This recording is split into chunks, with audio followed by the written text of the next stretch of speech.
सवाल पूछना चाहता हूं आपसे। 22 साल से यहां पे सरकारें बन रही, कभी बीएसपी की आती है, बीजेपी की आती है, समाजवादी पार्टी की आती है। आप लोगों को फायदा मिला पिछले 22 सालों में? यहां जो पुल है, कितने सालों से आप बनवाना चाह रहे हो इसको? हाँ, कितना समय हो गया?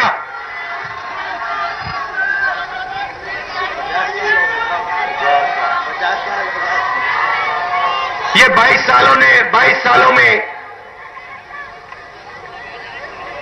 इसके बारे में इन्होंने कुछ किया है? पुल के बारे में?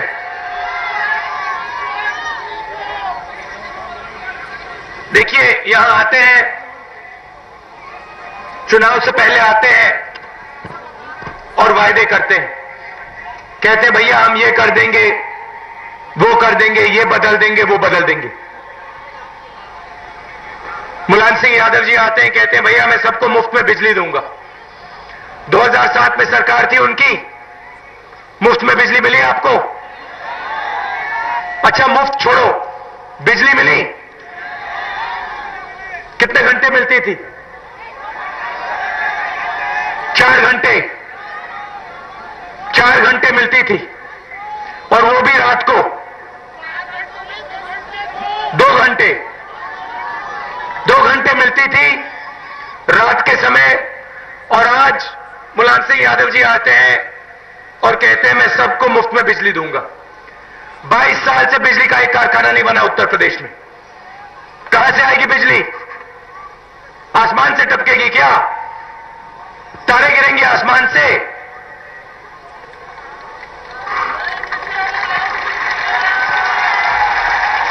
जो कहना है, चुनाव का समय है, जो कहना है कह लो।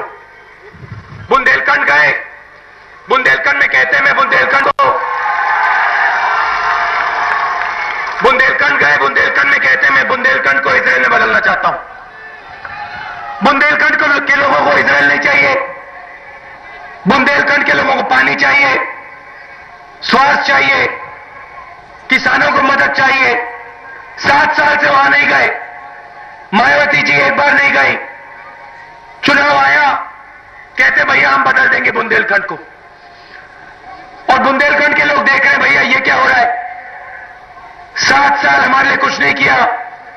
चुनाव का समय आया, मुलायम सिंह यादव जी हेलीकॉप्टर में उतरे और कहते भैया मैं बदल दूंगा। आपके घरों में रहा, बुंदेलखंड की जनता के साथ खाना खाया, कुएं का पानी पिया, और उनसे पूछा भैया क्या मदद की जा सकती है। उन्होंने हमें कहा देखिए 22 साल से यहां पे कुछ नहीं हुआ। समाजवादी आती है चली जाती है, बीएसपी आती है चली जाती है, बीजेपी आई चली गई, हम वही के वही बैठे हुए हैं। आप कुछ कीजिए। प्रधानमंत्री जी के पास ले गया बुनकरों को, बुंदेलखंड के लोगों को बैठा दिया वहां पे कॉन्फ्रेंस रूम में, और प्रधानमंत्री ने 2 मिनट में कहा देखिए अगर यूपी की सरकार मदद नहीं करेगी, हिंदुस्तान की सरकार मदद करेगी। और बुंदेलखंड में पैसा भिजवाया 8,000 करोड़ रुपए। हमारा काम नहीं था, यूपी की सरकार का काम था, मगर हमने किया। क्यों? क्योंकि हम आपकी मेहनत पहचानते हैं, आपका काम पहचानते हैं, आपकी इज्जत करते हैं। बुनकर है हमारे पास, यहां बुनकर है, बुनकरों की आबादी है यहां पे, हैगी। हम आपके पास आए, आपसे पूछा भैया आप बताइए क्या करा जा सकता है। आपने हमें वही बात बोली जो बुंदेलखंड के लोगों ने बोला। 22 साल से यहां हमारे लिए कुछ नहीं हुआ है, काम नहीं है, धागा नहीं मिलता, कर्जा है, लोन नहीं मिलता, बैंक से सपोर्ट नहीं मिलता, हम क्या करें? आपने हमें बताया। फिर से ले गया उसी कॉन्फ्रेंस रूम में जहां बुंदेलखंड के लोगों को बैठाया, बुनकरों का डेलीगेशन किया प्रधानमंत्री के सामने, और उन्होंने प्रधानमंत्री से कहा, देखिए प्रधानमंत्री जी, हम बुनकर हैं, हम हिंदुस्तान के लिए काम करना चाहते हैं, यूपी की सरकार हमारे लिए कुछ नहीं कर रही है, 22 सालों से हमारे बच्चे भूखे हैं, आप मदद कीजिए। प्रधानमंत्री ने 2 मिनट में, 3 मिनट नहीं लगे, मैं बैठा था, 2 मिनट लगे, 2 मिनट में कहा, अगर बुनकरों को मदद करने की जरूरत है, अगर यूपी की सरकार नहीं कर रही है, तो बुनकर हिंदुस्तान की शान है, हिंदुस्तान की सरकार मदद करेगी। हजारों करोड़ रुपए आपका कर्जा माफ किया, हजारों करोड़ रुपए आपका कर्जा माफ किया, 2 लाख रुपए का लोन आपको मिलने जा रहा है, सेंटर गारंटी कर रही है, धागे पे छूट दिलवाई, बुनकरों को क्रेडिट कार्ड दिलवाया। मायावती जी, मुलायम सिंह यादव जी कहते हैं, भैया राहुल गांधी नाटक करता है। हजारों करोड़ रुपए हम भिजवाते हैं, बुनकरों का पैकेज किया, एकदम बुनकर हमारे पास आए, जानते हो क्या कहा? कोई जानता है यहां पे बुनकरों ने हमसे क्या कहा? हमसे कहते हैं, देखिए राहुल जी, ये जो आप पैसा दे रहे हो, ये सीधा हमारे खाते में डालो, क्योंकि अगर ये हमारे खाते में नहीं गया तो लखनऊ में जो हाथी बैठा है, मायावती जी की सरकार है, वो हमारा पैसा खा जाएगा। सरकार का काम आपकी मदद करने का होता है, चोरी करने का नहीं होता है, झूठे वायदे करने का नहीं होता है। हम आपकी मदद करते हैं, यूपी की सरकार नहीं चलाते हैं, मगर यूपी की लड़ाई हम लड़ रहे, बुनकरों की लड़ाई लड़ी, बुंदेलखंड की लड़ाई लड़ी, आम आदमी को रोजगार दिलवाया, मनरेगा की लड़ाई लड़ी, 12,000 रुपए हर गरीब को हम दिलवाते गारंटी करके। मायावती जी, मुलायम सिंह यादव जी खड़े होते कहते, भैया कांग्रेस पार्टी नाटक कर रही। किस प्रकार का नाटक है ये आपका पैसा है, हमारा पैसा नहीं है। ये जो बुनकर काम करते हैं, मजदूर काम करते हैं, किसान काम करते हैं, छोटे बिजनेस जो चलाते हैं, आप लोग प्रगति लाए हो हिंदुस्तान में, आपका पैसा है, हम सिर्फ आपका पैसा आप तक पहुंचाते हैं। हमारा काम आपकी बात सुनने का है और लखनऊ में और दिल्ली में आपकी बात पहुंचाने का है। दिल्ली की सरकार वो काम करती, भोजन का अधिकार देने वाले, 35 किलो भोजन हर गरीब परिवार को कांग्रेस पार्टी गारंटी करके देने वाली, जैसे मनरेगा देते हैं, भोजन देने वाले, कोई भूखा नहीं रहेगा हिंदुस्तान में। मुलायम सिंह यादव जी आते हैं, कहते हैं मैं मुसलमानों का नेता हूं, यहां हमारे मुसलमान भाई खड़े, बहनें खड़ी, आप मुझे बताओ 22 सालों में मुलायम सिंह यादव जी ने आपके लिए क्या किया, बताओ, सुनना चाहता हूं। एक काम किया, शिक्षा मिली, विकास से जोड़ा, स्वास्थ्य मिला, बुनकरों की मदद की, हमने की, सच्चर कमीशन बैठाया, लाखों स्कॉलरशिप हम भिजवाते हैं इन बच्चों के लिए, केरल तक पहुंच जाती है, असम पहुंच जाती है, महाराष्ट्र पहुंच जाती है, यूपी नहीं पहुंच पाती, दिल्ली से दूरी नहीं है,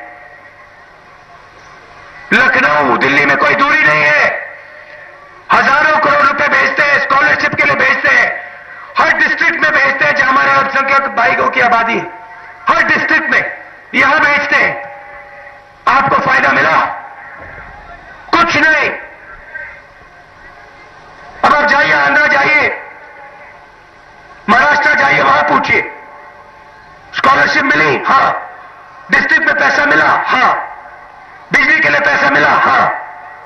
और यहां कुछ नहीं। हमने आरक्षण की बात की, मुलायम सिंह यादव जी खड़े होते, कहते कांग्रेस पार्टी नाटक कर रही। आरक्षण हमने करके दिखाया, मनमोहन सिंह जी ने काम करके दिखाया। प्रेस वालों ने मुलायम सिंह यादव जी से पूछा, भैया आप इसके बारे में क्या सोचते हो?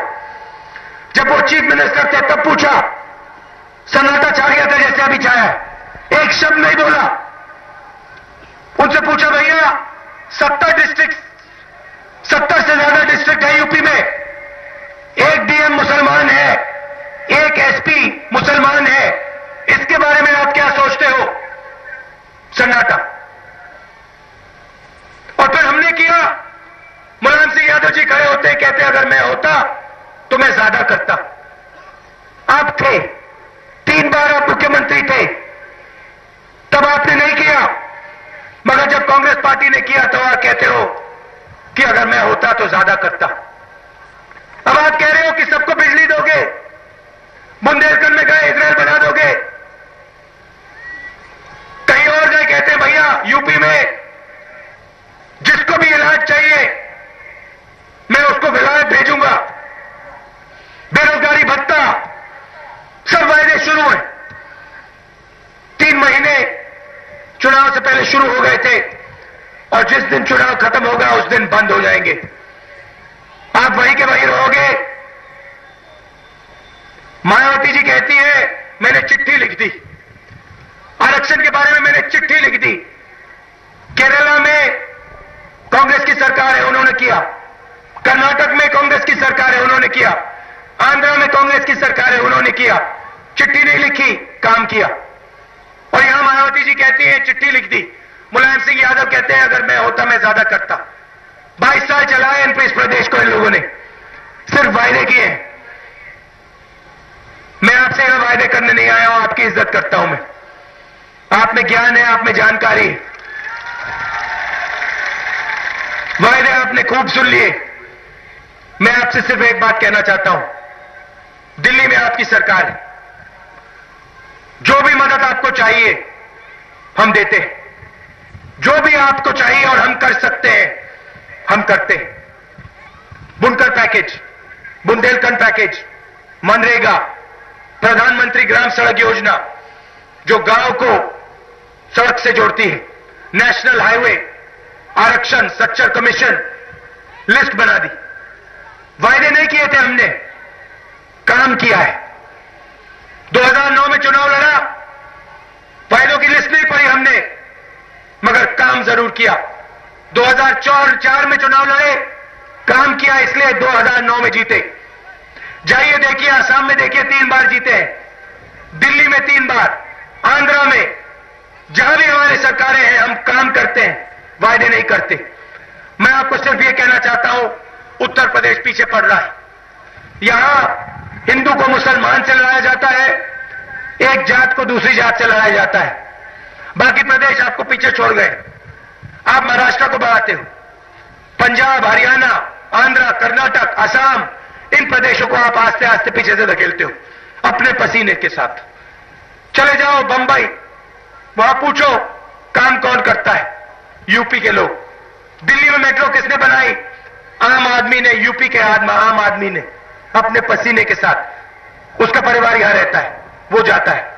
हरियाणा, पंजाब के खेत में चले जाओ, काम कौन करता है? यूपी का युवा। और आपके नेता यहां आते कहते भैया बेरोजगारी भत्ता देंगे। रोजगार चाहिए हमें यूपी में, बेरोजगारी नहीं चाहिए। ये जो युवा खड़े हैं, क्या करेंगे ये लोग? इनको शिक्षा नहीं दी, रोजगार नहीं दिया, वायदे दिए, खोखले वायदे। कैसे खाएंगे ये? कैसे पढ़ेंगे? कैसे काम करेंगे? यूपी को बदलना है और आप बदल सकते हो, और कोई नहीं बदल सकता, कोई नेता नहीं बदल सकता। नेता आपके साथ खड़ा हो सकता है, आपका हाथ पकड़ सकता है, आपकी बात सुन सकता है, लखनऊ तक पहुंचा सकता है, दिल्ली तक पहुंचा सकता है, मतलब मगर यूपी को बदलेगा आम आदमी, आप लोग। और ये जो नेता आते हैं आपको कहते हैं भैया यूपी को बदल डालेंगे, ये झूठ कहते हैं। हम आपके साथ खड़े हो सकते हैं, आपकी लड़ाई आपके साथ लड़ सकते हैं, मगर शक्ति आप में है, ज्ञान आप में है। कमी यहां पता क्या है? आपके नेता आपके पास नहीं आते, वायदे करते हैं, चले जाते हैं, प्रेस वालों से बात करते हैं। पिछले 5 सालों में मुलायम सिंह यादव जी को, मायावती जी को आपने किसी गांव में देखा है? एक बार किसी गरीब के घर में खाना खाते हुए देखा है? किसी का हाथ पकड़ते हुए देखा है? कैसे कैसे कर सकते हैं विकास की बात? सिर्फ वायदे कर सकते हैं, बिजली दे दूंगा, पानी दे दूंगा, स्वास्थ्य दे दूंगा। इससे यूपी नहीं बढ़ने वाली। यूपी आप बढ़ा सकते हो, हम आपके साथ खड़े हो सकते हैं। मैं आपको सिर्फ यह कहना चाहता हूं, चाहे कुछ भी हो जाए, जब तक उत्तर प्रदेश अपने पैरों पर नहीं खड़ा होगा, जब तक हिंदू, मुसलमान, सिख, ईसाई एक साथ नहीं खड़ा होगा, जब तक हर एक जात एक साथ नहीं खड़ी होगी उत्तर प्रदेश में, राहुल गांधी आपको इस गांव में दिखेगा, सड़कों पे दिखेगा, कस्बों में दिखेगा, किसानों के साथ, मजदूरों के साथ दिखेगा। क्योंकि जब तक ये प्रदेश नहीं खड़ा होगा, तब तक ये देश नहीं खड़ा हो सकता है। देश का सबसे बड़ा प्रदेश है, इसका काम हिंदुस्तान को रास्ता दिखाने का है, और आप ये काम नहीं कर रहे हो। खड़े हो जाओ, बदल दो उत्तर प्रदेश को, यहां कांग्रेस पार्टी को जिताओ, लखनऊ में हमारी सरकार बनाओ। 5 साल में बदलाव शुरू हो जाएगा। 10 साल में आप अपने प्रदेश को नहीं पहचानोगे। आप दूर दूर से आए, इसके लिए आप सबको बहुत बहुत धन्यवाद। आपने बहुत प्यार से मेरी बात सुनी, इसके लिए मैं बहुत आभारी हूं। नमस्कार।